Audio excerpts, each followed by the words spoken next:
प्यारे विद्यार्थियों नमस्कार। आज हम चर्चा करेंगे विकारी और अविकारी। आप सभी जानते हैं कि हमारे हिंदी शब्दकोश में दो प्रकार के शब्द पाए जाते हैं। एक वो शब्द जिनमें विकार संभव है, एक वो शब्द जो हमेशा सदैव एक जैसे रहते हैं। जिन शब्दों पर लिंग, वचन, पुरुष, काल, कारक आदि व्याकरणिक कोटियों का प्रभाव पड़ता है उन्हें विकारी शब्द कहते हैं। क्या बताया? जिसका लिंग वचन स्त्रीलिंग पुल्लिंग होता हो, जिसका एक वचन बहुवचन बनता हो, जिसका पुरुष के अनुसार परिवर्तन होता हो, जिसका वर्तमान, भूत और भविष्य में परिवर्तन होता हो, और कारक की विभक्तियों के अनुसार जिसमें परिवर्तन होता हो, वो सब क्या है? वो सब हमारे विकारी का मतलब जिसमें विकार उत्पन्न हो। अब हम कुछ व्याकरणिक कोटियों में ये भी देख लेते हैं कि किन किन कोटियों में विकारी शब्दों की संभावना है और किन किन कोटियों में अविकारी शब्दों की संभावना है। पहले लिखते हम विकारी। विकारी में पहला जो हमारा भाग है वो है संज्ञा। आप सभी जानते हैं संज्ञा तीन प्रकार की मानी गई है मुख्य रूप से। एक है व्यक्तिवाचक, एक है जातिवाचक और एक है भाववाचक। और इसके दो उपभेद भी हैं, जो द्रव्यवाचक और समूहवाचक। ये वो कोटियां हैं जिनमें लिंग, वचन, पुरुष, काल, कारक का प्रभाव पड़ता है। चाहे वो संज्ञा जातिवाचक हो, चाहे व्यक्तिवाचक हो, चाहे वो भाववाचक हो। जैसे व्यक्तिवाचक संज्ञा राम पढ़ता है, जैसे सीता पढ़ती है। अब देखिए, यहाँ राम पुल्लिंग है तो क्रिया भी पुल्लिंग है। यदि सीता स्त्रीलिंग है तो क्रिया भी स्त्रीलिंग है। कहने का मतलब व्यक्तिवाचक संज्ञाओं में जातिवाचक, जैसे लड़का, लड़का से बना लड़के, लड़की, देखिए इनमें भी परिवर्तन संभव है। इसी प्रकार भाववाचक संज्ञाओं के भी परिवर्तन होता रहता है। अब दूसरा रूप हम इसमें देखते हैं सर्वनाम। आप सब जानते हैं सर्वनाम वह शब्द है जो सर्वनाम सभी के लिए नाम जो संज्ञा के स्थानों पर प्रयुक्त होता है। जैसे मैं, हम, उससे, उसे, और इसके इधर से प्रथम पुरुष, मध्यम पुरुष, उत्तम पुरुष, यानी उत्तम पुरुष को ही प्रथम पुरुष बोलते हैं, यानी अन्य पुरुष। आप सभी जानते हैं first person, second person, third person, यानी जो बोल रहा है मैं, स्वयं, अपना, वो क्या है? वो उत्तम पुरुष है। और जिसके बारे में हम चर्चा करते हैं, जिसका जिक्र करते हैं, जिसके साथ बात करते हैं, वो क्या है? वो मध्यम पुरुष है। और जिसके बारे में हम बात करते हैं वो क्या है? वो अन्य पुरुष है। इसका मतलब है सर्वनाम में भी परिवर्तन संभव है। तीसरा है विशेषण, जो इन दोनों शब्दों की विशेषता बताते हैं। आप ये भी जानते हैं कि जो विशेषण हैं वो भी 5 या 6 प्रकार के होते हैं, यानी 4 प्रकार के मुख्य रूप से माने जाते हैं, जैसे गुणवाचक विशेषण, संख्यावाची विशेषण, और क्या है परिमाण और सार्वनामिक, परिमाणवाचक और सार्वनामिक। ये इसके भाग हैं। इनमें भी कहीं ना कहीं परिवर्तन होता रहता है। जैसे ये अच्छा विशेषण है, अच्छा से अच्छे, अच्छे से अच्छी, इस सब परिवर्तन के कारण सब हो पाता है। अब इसी प्रकार का एक भाग और है जिसका है क्रिया। क्रिया के बारे में भी आप जानते हैं, क्रिया काल के हिसाब से भी बदलती रहती है। जैसे एक क्रिया है पढ़ा, एक क्रिया है पढ़ेंगे, एक क्रिया है पढ़ता है, यानी काल के हिसाब से इनके भी रूप बदलते रहते हैं। इसका मतलब ये हुआ कि ये सभी वो कोटियां हैं जिनमें विकार संभव है, यानी संज्ञा में भी परिवर्तन होता रहता है, चाहे लिंग के कारण हो, चाहे वचन के कारण हो, चाहे पुरुष के कारण हो, काल के कारण हो या कारक के कारण। और सर्वनाम में भी परिवर्तन होता है, मैं, हम, उससे, तुम, तुमसे, तुम्हें, सबके रूप बदलते रहते हैं।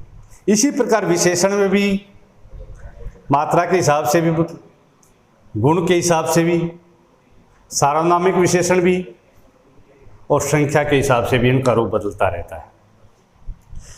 और क्रिया आपको देख ही ली कि क्रिया के रूप भी काल के हिसाब से भी और वैसे भी पढ़ूंगा, पढ़ेंगे, यानी प्रत्यय लगते जाएंगे और क्रिया का रूप बदलता जाएगा, काल के हिसाब से भी क्रिया बदलती जाएगी। ये सब के सब वो कोटियां हैं जिनके कारण कुछ ना कुछ परिवर्तन होता रहता है और इन सभी को बोला गया है। अब दूसरी तरफ हम अविकारी के बारे में भी और चर्चा करेंगे। अविकारी, अव्यय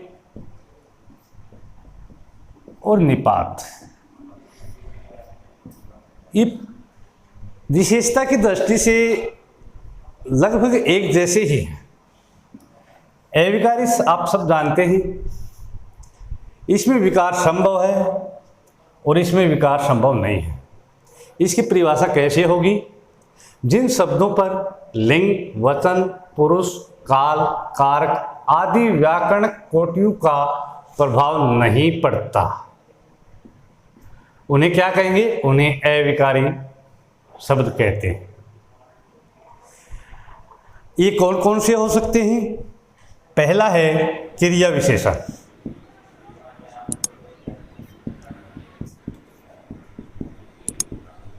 जैसे धीरे धीरे, आप सभी जानते हैं क्रिया के लिए 4 चीजें होनी जरूरी हैं। क्रिया या तो किसी स्थान पर होगी, या किसी ढंग से होगी, तरीका जिसको रीति बोलते हैं, या किसी काल में होगी, या फिर किसी मात्रा में होगी। यानी कोई क्रिया किसी स्थान पर घटित हो सकती है, उसकी क्रिया का ढंग क्या है वो भी हो सकता है, वो क्रिया किस काल में घटित हो रही है ये भी संभव है, और वो कितनी मात्रा में हो रही है। इस चारों चीजें क्रिया के लिए जरूरी हैं।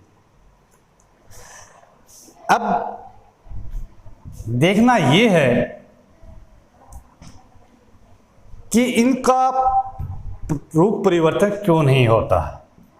आप इस धीरे धीरे शब्द को वाक्य में किसी के साथ प्रयोग करके देखें। सीता धीरे धीरे चलती है,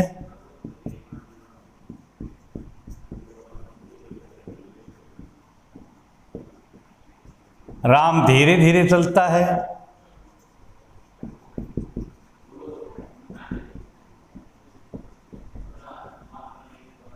वे धीरे धीरे चलते हैं।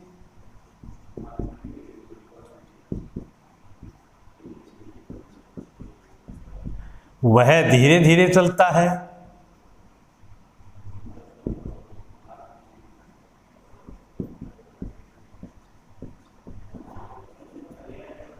वह धीरे धीरे चलेगा। वह धीरे धीरे चलेगा। वह धीरे धीरे चला।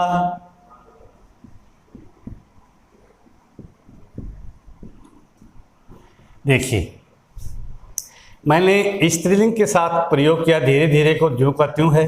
राम पुल्लिंग के साथ प्रयोग किया धीरे धीरे ज्यों का त्यों है। वे बहुवचन के साथ प्रयोग किया धीरे धीरे शब्द ज्यों का त्यों है। वह एक वचन के साथ प्रयोग किया धीरे धीरे वही है। वह क्रिया के काल के हिसाब से चलेगा का प्रयोग किया तो भी धीरे धीरे है, और इस काल का परिवर्तन करके देखा तो भी धीरे धीरे है।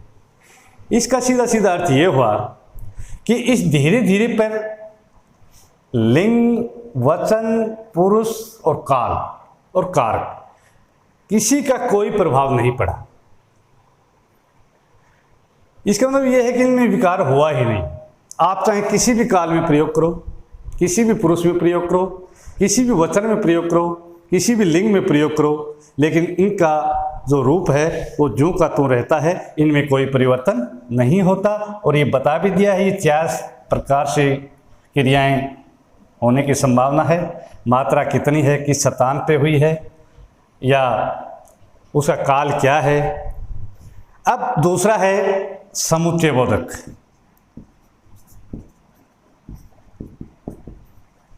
पहला क्या था? पहला था क्रिया विशेषण। अब है समुच्चय बोधक। समुच्चय बोधक मतलब दो समुच्चय का बोध कराए। समुच्चय का बोध का मतलब जैसे इसका और सीता और मोहन जा रहे हैं, वे और हम जा रहे हैं, सीता और गीता जाएंगी, सीता और गीता जा रही थी। यानी ये शब्द एक दो का या तो दो वाक्यों को मिलाता है, इकट्ठा करता है, या फिर दो संज्ञाओं को एक जगह लाता है, और ये इसलिए समुच्चय बोधक है। और इसके अंदर भी किसी भी काल, कारक, पुरुष, लिंग, वचन का कोई प्रभाव नहीं पड़ता। अब अगला है विषमयादि बोधक। विषम में आदि। आदि का मतलब विषम में भय, हर्ष, घृणा, ये सब आदि में है। इनसे संबंधित जो भी, जैसे अरे, हाय,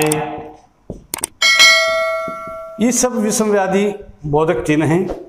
ये इनके ऊपर भी लिंग, वचन, कर्ता, कारक का कोई प्रभाव नहीं। इसका मतलब यह है कि जो क्रिया विशेषण हैं वो भी अविकारी हैं, समुच्चय बोधक हैं वो भी अविकारी हैं, विषमयादि बोधक हैं वो भी अविकारी हैं, और एक बच गया संबंध बोधक। जैसे से, सीता से पुस्तक लीजिए, मोहन से पुस्तक लीजिए, उनसे पुस्तक लीजिए, उससे पुस्तक लीजिए।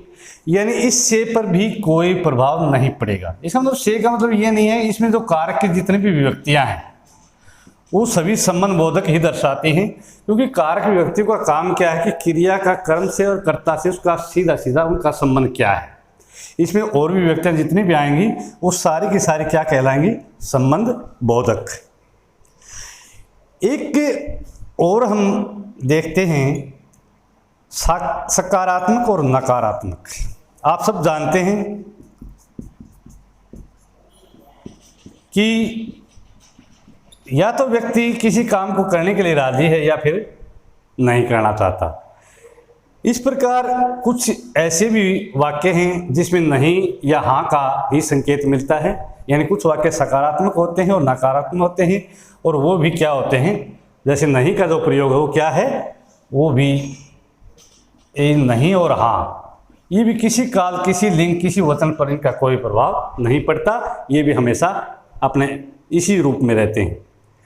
और एक है केवल, भी, ही,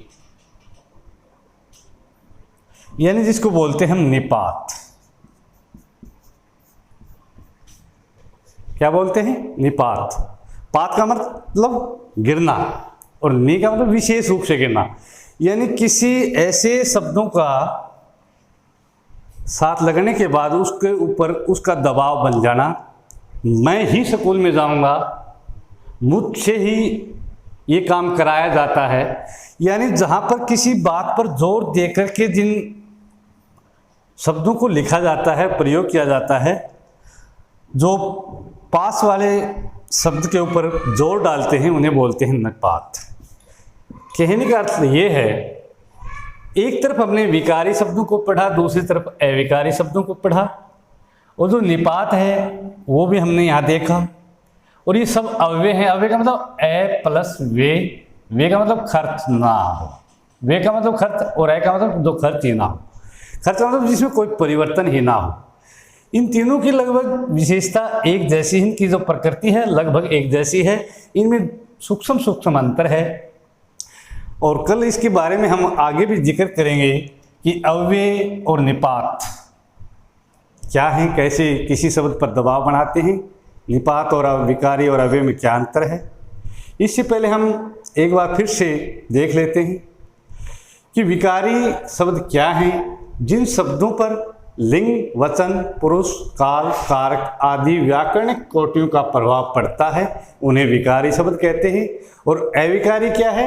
जिन शब्दों पर लिंग, वचन, पुरुष, काल, कारक आदि व्याकरणिक कोटियों का प्रभाव नहीं पड़ता उन्हें अविकारी शब्द कहते हैं।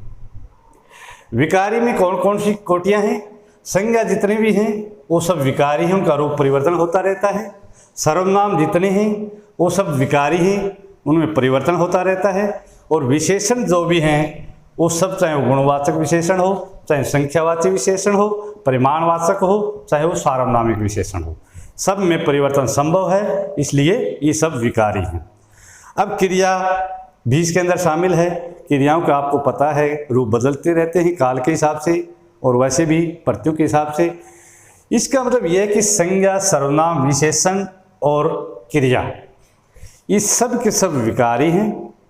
और उससे अलग जो क्रिया विशेषण है, जो समुच्चय बोधक है, जो विषमयादि बोधक है, जो संबंध बोधक है, जो सकारात्मक और नकारात्मक हाँ या नहीं का जवाब है, और जो निपात हैं, ये सब क्या हैं? ये सब अविकारी यानी अव्यय में कोई परिवर्तन नहीं होता। अब इनका एक एक उदाहरण भी देख भी लिया हमने, जैसे धीरे धीरे का देखा है। आप चाहे और का प्रयोग करके देखो, किसी भी काल में, किसी भी वचन में और किसी भी काल में, चाहे अरे हाय इनका प्रयोग करके देखो, चाहे कारक की विभक्तियों का प्रयोग करके देखो, और चाहे नहीं, हाँ या नहीं का प्रयोग आप स्त्रीलिंग, पुल्लिंग, एक वचन, बहुवचन, और केवल, ही, पर, जभी, तभी इनका प्रयोग करके देखो। ये क्या है? इनमें कहीं भी कोई विकार उत्पन्न नहीं होता, इसलिए ये सब अव्यय हैं, अविकारी हैं, और जिनमें परिवर्तन संभव हो वो सब क्या हैं? विकारी। आशा ही नहीं, मैं उम्मीद करता हूँ कि आपको विकारी और अविकारी की जो सूक्ष्म अंतर है वो समझ में आ गया होगा। आप सब ये भी बात जान गए होंगे कि हिंदी शब्दकोश में दो ही प्रकार के शब्दों की संभावना है, कल्पना है या हो सकते हैं। एक वो शब्द जिनमें परिवर्तन संभव है, एक वो शब्द जो हमेशा सदैव एक जैसी अपने मूल रूप में ही रहते हैं, एक स्थिति में रहते हैं। जो अपना परिवर्तन या रूप बदलते रहते हैं उन्हें विकारी बोला है, और जो परिवर्तन जिनमें नहीं होता उसको अविकारी बोला गया है। और ये छोटा सा टॉपिक था आपका, आज के लिए इतना ही। फिर मिलते हैं अगले टॉपिक के साथ, तब तक के लिए नमस्कार।